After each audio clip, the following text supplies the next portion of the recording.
I would say we're about 90% ready. The stage and the north stands have already been handed over to us. They are ready to go.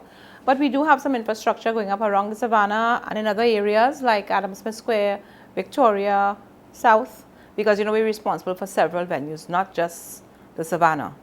And most of those things they're well on the way or almost to completion. Our aim is that by the week before, 2 weeks before Carnival, we are supposed to be completely ready. We want fire coming in and doing all the inspections before, at least a week before, and then just a final one on the day itself. Well, if you know the person that is Lorraine Pouchet, you know I'm not just going with the flow. But what I can say is that a very solid foundation was laid by the previous chair. The management team here is really on spot. They understand what they need to do. And the plans were already laid out, but in train, so that there was an opportunity to look at certain things and make a little difference here and there. But if something is working, you don't try to rock the boat and recreate it. It's already in train. And I believe that they had done their homework and that things were well on the way to being what we would like it to be. We have no choice. We really have no choice. If we understand the economic situation vis-a-vis the price of oil and gas, of course we have no choice. But even before that, under the previous chair and under Mr. Guidine, we had started to do some prudent management of the funds and the finances available to us and ensuring that we get value for money, which is a very critical thing when you're moving forward, thus enabling us to have resources to do the development that we would like to do moving forward with Carnival. Our plans are to move from Carnival the event to Carnival the industry, which will be a year-round sustainable activity. But for this year, what we are focusing on is making Carnival the event as seamless and as enjoyable as possible. I think what it brings is the perspective that culture, which is our way of life, is very, very important for any destination that wants to be a tourism destination. Without the cultural aspect of who we are, we have nothing. What we will have is buildings and land and sites and attractions. But what makes us attractive in Trinidad and Tobago is the diversity and the passion that comes out of our people in whatever sphere they are involved in. So I think that's an important thing. And as a matter of fact, for the Carnival Village, which has been around for a few years, this year the Tour Operators Association is partnering with TDC and the NCC to have a special booth within the village where we are going to be highlighting not only the cultural aspects of who we are, but the tourism aspects of who we are. And one of those, so that there will be shows, there will be lectures, there will be film shows from Carnival of way back when, maybe before your time, I don't know, but way back when. And we're also going to be doing walking tours around the Savannah, guided walking tours, so that we can educate the children who will be coming to the village, the schools, the people who will be coming, and also the visitors who will be coming, and let them know that this is just a little taste of the tour offerings that we have in Trinidad and Tobago. Yes, the Carnival has appeared to be male-dominated because the males are the ones to the front. But behind, as they say in a marriage, behind every successful man is an even better woman.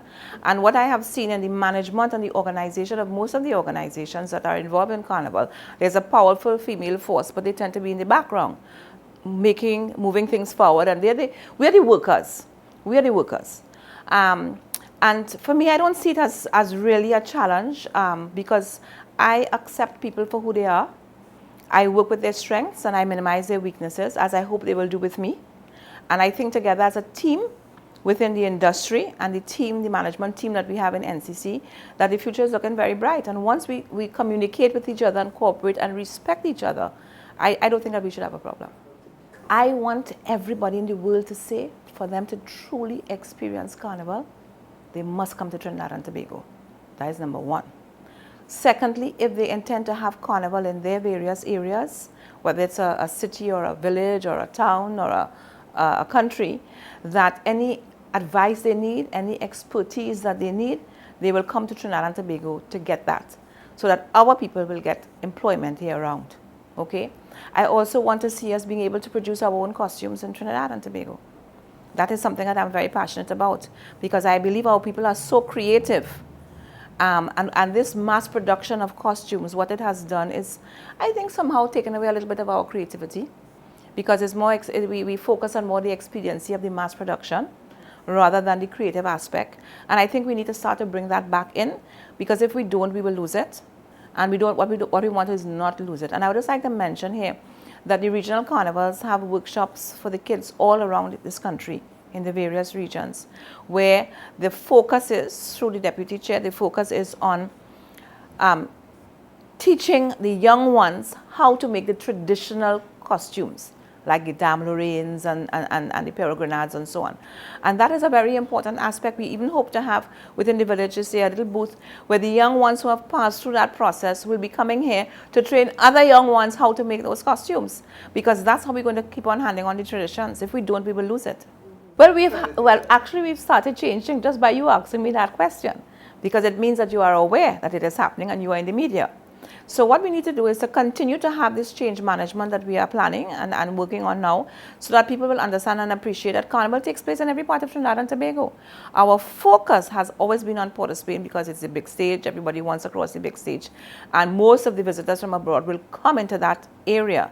But what I will tell you is that the popularity of the regional carnivals has certainly been growing. And if you look at the quality of the bands that are produced from San Fernando, for example, I mean, it's second to none, really.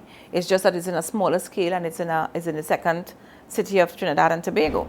But I think that as we go through and working with the regional carnivals and continue to develop the young people coming forward, that is going to be fine. We may see it in a year or two, but we'll see it. We are working in collaboration with the Ministry of National Security, because we have a designated route of which we have included the Socodrome as part of it, because they must be secure. And the thing is that we have different constituents. We have different people who are part of this thing we call carnival. And one person's way or vision of what it is they want to do doesn't make it wrong because it's different from ours.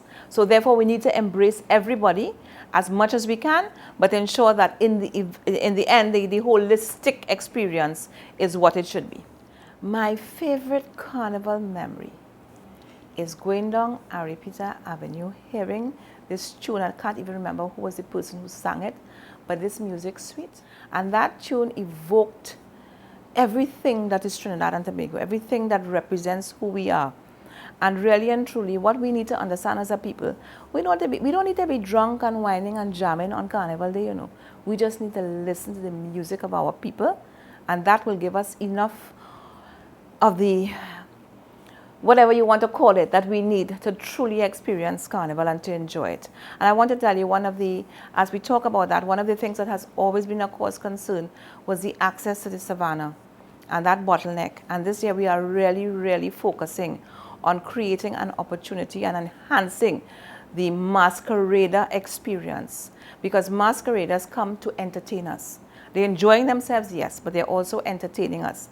And it is very unfair for them to be having to struggle and fight with the various other interest groups, spectators, the persons who sell things that we must buy because we need it, but we need to create an area where they can move through as seamlessly as possible and they can enjoy the experience that they are paying for to entertain us. You see, the route is one thing.